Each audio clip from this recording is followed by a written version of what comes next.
Clean up your room now. Do you think you're in a position to take a break? Annie's voice cut through the air as she splashed beer on me. The sticky liquid clung to my skin, and the pungent smell of alcohol filled the room. I stood there, stunned by the suddenness of her actions. Annie continued to hurl words at me, but I couldn't grasp what she wanted. I was lost, unsure of what to do or how to respond. Just then, a voice echoed from the computer. The instant I recognized who it was, Annie, who had been red with anger, suddenly froze. Her body tense, and she collapsed to the floor. My name is Karen, and I'm 33 years old. I work as an administrator at a local company, managing documents and crunching numbers with my calculator. Even though I often thought about using the computer more efficiently, I wasn't in a position to make such suggestions. I had to tread carefully around my superiors, attending company parties out of obligation. My mental health was nearing its limit. There's another mistake in this number. I'm sorry, but you've been making more errors lately. Be careful. Fatigue was taking its toll, leading to more mistakes, and my confidence in my work was crumbling. I began to wonder if quitting this job might be the best option. That's when a man from outside the company started visiting. His name was Andy, the man who would later become my husband.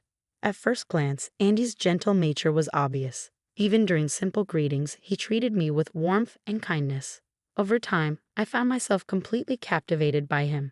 But I lacked the courage to express my feelings, assuming Andy didn't share the same interest. However, a few months after he started visiting the company, Andy surprised me by showing an active interest. Dinners after work turned into dates, and after about 2 years, we decided to get married. After our wedding, I left my job to start a new life with Andy. We visited many properties together, searching for a home we both loved. I was excited about the future, looking forward to the wonderful days ahead. But the life that awaited us was far from what I had imagined. Just a month after our wedding, I began noticing something off about Andy. "Welcome home, Andy. You're back early," I greeted him, but he didn't even look at me. His response was curt. This behavior, so different from before, worried me. He seemed out of sorts, slightly irritated. "Are you okay? You look tired." "Huh? Yeah," he replied, but his mood remained distant. At the time, I'd attributed it to exhaustion and didn't think much of it. But the next day, and the days that followed, Andy's behavior stayed the same. His words, his demeanor, even his actions, like coming home late without any notice, became more careless. I wondered if I had said something to upset Annie. I kept replaying my actions, words, and thoughts about her, trying to pinpoint where I might have gone wrong. But even as time passed, I couldn't figure out what had changed. Then, a few months after Annie's behavior shifted, the situation took a dramatic turn. One evening, during dinner, Annie suddenly began hurling harsh words at me. She hadn't even taken a bite of her food when she said, "Karen, you get it." "Get what?" I asked, taken aback by her abruptness. There was no clear context, and I was unsure how to respond. Without hesitation, she replied, "Your cooking tastes awful." "Awful? Really?" I stammered, shocked by her words. "Yeah, haven't you noticed? I wish you knew how I feel, having to eat such terrible food every day." Throughout our relationship, I had frequently cooked for her, and she had never criticized my cooking like this before. In fact, she used to enjoy the meals I made, often expressing her appreciation. The thought that she now found my cooking unpalatable was completely unexpected. "But you used to enjoy my cooking," I remarked, still trying to process her sudden change in attitude. "Did I?" she replied, her tone dripping with sarcasm. Seeing my surprised expression, Annie burst into laughter.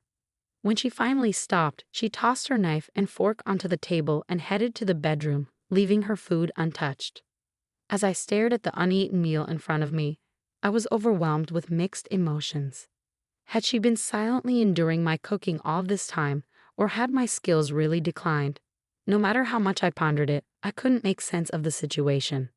I couldn't reach a satisfying conclusion, but one thought kept crossing my mind. Considering Andy's recent behavior and harsh remarks, perhaps he doesn't love me anymore. I used to think he was just tired, but his recent actions seemed excessive. The Andy I knew would have been upfront if something was bothering him. If that's the case, I can't help but wonder if I've done something to offend him. But try as I might, I can't recall doing anything wrong. As my doubts about Andy grew, another 2 months passed, and he became even colder. The warmth and kindness he once showed when we were dating had completely vanished. He started snapping at me daily, showing irritation over the smallest things. "Did you even clean?" he snapped one day. "What? Clean what?" I replied, confused. "The bathroom isn't clean, and the living room is a mess too. I always try to keep the house tidy. I vacuum and organize every day, doing my best to maintain our home. But now, I wondered how much more I needed to do to satisfy him. What was I supposed to do? As I wallowed in disappointment, Andy showered me with even more criticism. But of all the hurtful words he said, the one that stung the most was, "Why did I ever marry a woman like this?" Was his past love for me just an illusion? The thought made tears well up in my eyes. "Wait, are you crying? I hope that's not just an act," he scoffed. Once he would have comforted me, now all he offered were cold words. He gave a dismissive snort before heading to the bedroom. We used to share the bed, but lately I've been sleeping elsewhere. More often than not, the living room sofa has become my bed.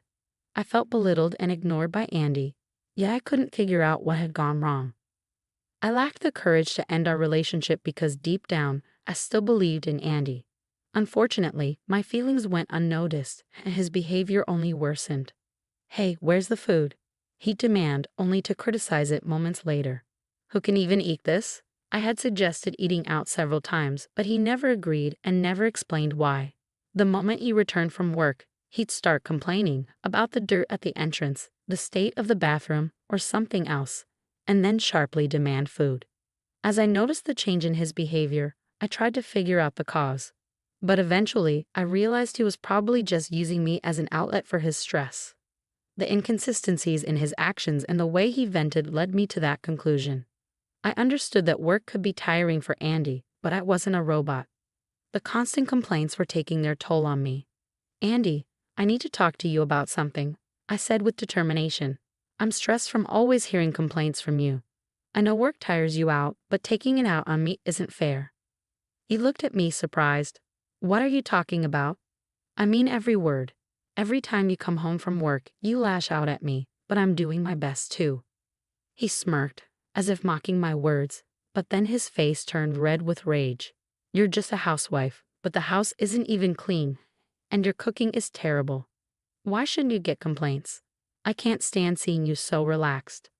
If there's a specific problem, tell me and I'll try to improve," I offered, trying to find a way to make things better. "No point telling you," he snapped.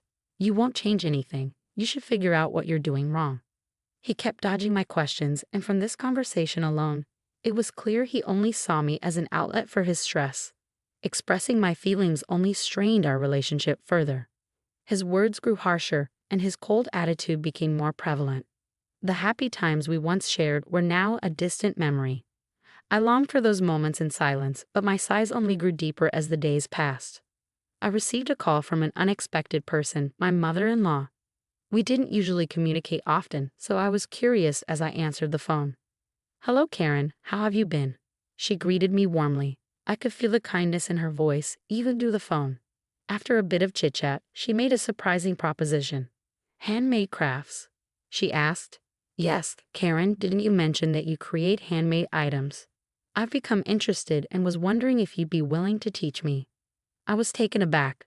I had been enjoying handmade crafts as a hobby, gathering materials and tools, and immersing myself in my work whenever Andy wasn't around.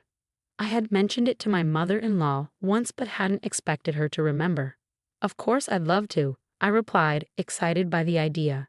That conversation led to us speaking more frequently over the phone. At first it was just regular calls, but as we wanted to show each other our work and explain the materials in detail, we started video calling. Though we didn't live too far apart, visiting regularly was difficult. So, at the agreed-upon times, I would sit in the room filled with my crafting tools, and we'd craft together while video chatting. The weariness in my heart, caused by Andy's behavior, felt somewhat eased during these chats with her. "How has Andy been lately?" she asked one day. "I rarely hear from him, so I'm curious." "Oh, he's fine," I answered, keeping my tone light. "That's good to know." I hadn't shared the recent troubles with Andy with my mother-in-law, preferring to keep those issues to myself for now. I didn't want to burden her with my troubles. Our time together allowed me to forget about Andy for a while. even though his behavior remained unchanged and I continued to struggle. I kept all of that hidden from her. But one day, a few weeks after we started video calling, something unexpected happened. After preparing food and cleaning the house, I was video chatting with my mother-in-law when suddenly the door slammed open. It was Andy. I turned to see him standing near the door, holding something in his hand. He seemed completely unaware of the ongoing video call and slowly approached me. "What are you sneaking around doing in here? Did you finish cleaning?" "What about the laundry?" he demanded. "I've already done that," I replied, trying to keep calm. "You saw me doing housework, didn't you?" "I didn't," he snapped. Andy had been engrossed in watching TV in the living room, so his reply wasn't unexpected. "You're always watching TV," I muttered. "What? You're annoying," Andy yelled. "Clean this room now. Do you think you can just take a break?" Then, without warning, he threw what he was holding at me. The smell hit me instantly. It was beer. My clothes were soaked, sticky with the scent of alcohol clinging to them. Andy looked amused by the scene he had just caused. I was so shocked that I couldn't find any words. "Once you understand, get on with the task," he barked before kicking over a pile of books nearby. His displeased laughter echoed throughout the room. I said nothing, just staring at the books soaked in beer. At that moment, an unexpected voice rang out, cutting through the tense silence. "Is that all you have to say?" The voice was familiar, and it was coming from the computer. It was Andy's father, my father-in-law. "Dad?" Andy's voice wavered, his intimidating presence suddenly fading into fear. "I saw everything," my father-in-law said sternly, yelling at Karen, throwing beer at her. "What were you thinking?" "It's not what you think, Dad. It's a misunderstanding," Andy stammered, visibly shaken by his father's anger. "A misunderstanding? What do you mean by that?" his father demanded. "It seems like this isn't the first time something like this has happened, is it? When did you become like this?" My father-in-law's voice was filled with disappointment, the kind that cuts deep. Andy stood silent beside me, no longer the domineering figure he had been just moments before. Then my father-in-law turned to me with an unexpected offer. "Karen, would you come over to our place? Right away. I'm worried about you staying there with Andy. If it's okay with you, I'll come to pick you up right now." His offer caught me off guard, but as I considered it, I realized how unpredictable things could become if I stayed alone with Andy. "Are you sure it's okay?" I asked hesitantly. "No problem at all," he'd assured me. Then, turning back to Andy, he warned, "If you harm Karen anymore, I will never forgive you." With that, he ended the call. I hurriedly packed a few things and waited at the entrance. Andy, visibly unsettled, didn't say a word or try to stop me. After a while, my father-in-law arrived. The moment he stepped through the door, Andy's face showed an unprecedented level of fear.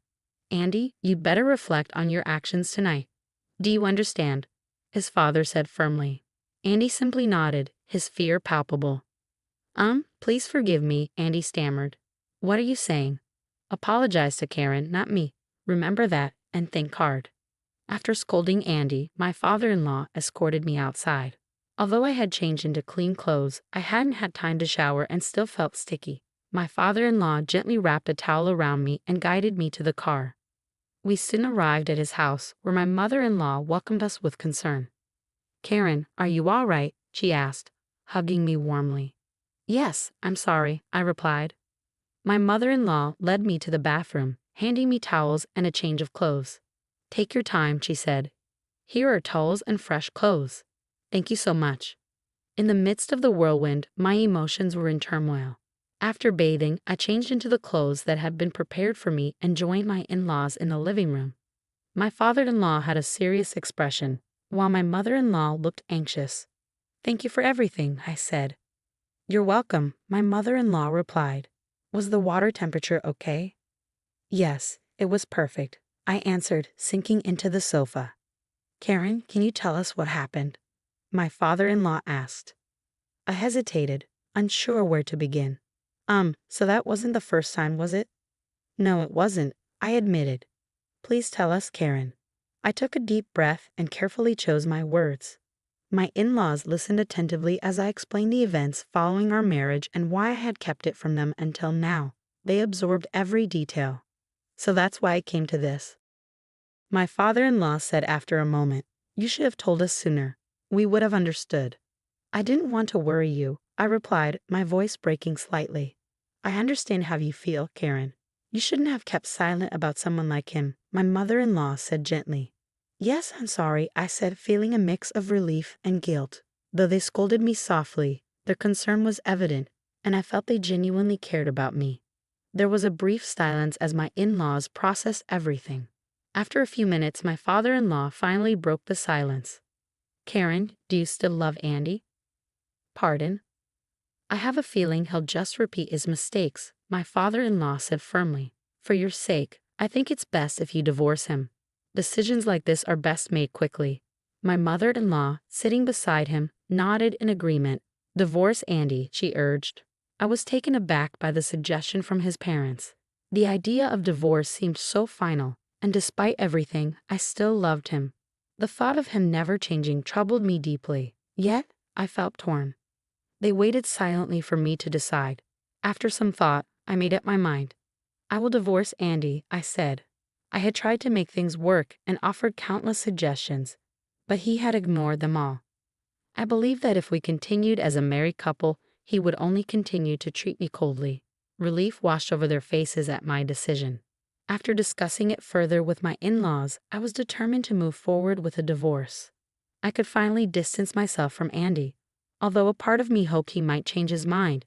The overwhelming feeling I had when deciding to divorce was relief. The following week, I went to our house with my in-laws, carrying the court papers, including an affidavit of the defendant. When I rang the doorbell, I heard footsteps approaching, and Andy opened the door. Karen, Dad, Mom, he greeted, clearly surprised and disappointed to see his parents standing there with me. It was evident he hadn't expected that I wouldn't come alone after everything that had happened. We entered the house and took a seat on the sofa, with my in-laws sitting on either side of me. Andy looked uncomfortable but didn't offer any apologies. I turned to face him directly. Andy, let's get a divorce. Divorce? He repeated, sounding incredulous. I've been thinking about it. I don't have the courage to envision a future with you anymore. Even if we lived together again, you'd probably repeat the same mistakes and forget what happened before. That's not true, he said defensively. Can you honestly claim that you've changed? I asked. You haven't even properly apologized for what happened up until last week. You're just offering lip service without showing any genuine regret. I'm sorry, Andy said, startled by my words. But it was too late. The decision had been made. I had lost all sense of forgiveness toward him. It was too late for anything now. Standing by my in-laws, I reviewed the court papers with resolve. I faced Andy with newfound confidence. Why would you say that? I asked, trying to understand his reaction. What were you thinking? After everything that happened last week, you didn't even apologize to me. It seems you never considered the possibility of divorce. If you truly understood the gravity of your actions, you wouldn't be so shocked by the mention of it. I realize I made mistakes, but I don't think it's serious enough for a divorce, Andy protested. Really? I said, incredulously. That's unbelievable. Andy seemed to freeze, his previous bravado gone. Though visibly troubled, he eventually agreed to the divorce. Not once did he show genuine remorse. As I packed my things to leave the house, I asked him, why did you start treating me so poorly after we got married? You weren't like this when we were dating. Hesitating, Andy replied, I didn't want you to look down on me. Did I ever make you feel that way? I questioned. No, you didn't, he admitted. Stop imagining these absurd things, I said, shaking my head. I then left the house with my in-laws, knowing I would never return. I felt a pang of sadness as I left the home I had loved. After finalizing the divorce, I stayed with my in-laws. My financial situation as a housewife wasn't enough to start a new life alone, so their offer for me to stay was a relief. Initially, I felt uneasy, but I soon adapted to my new life and found joy in doing handmade crafts with my mother-in-law. Throughout this time, I received messages from Andy, who seemed unable to let go. However, after my father-in-law sent a firm message from my phone saying, I'm cutting ties with you, Andy's communication ceased entirely. I suspected he hadn't anticipated that I'd be living with his parents. Perhaps he thought that keeping in touch after our divorce might lead to reconciliation. It felt as though he was looking down on me. I am genuinely grateful to my in-laws for suggesting the divorce. A year has passed since then, and while working part-time, I lead a fulfilling life on my own. Though I felt bad about relying on them too much, I decided to be independent even after leaving their home. My relationship with my in-laws remains strong, and they continue to support me. Though we are not related by blood, they welcome me with the warmth of a real family. My goal now is to show my gratitude towards them and find ways to bring them joy every day. I live with a heart full of appreciation for my in-laws.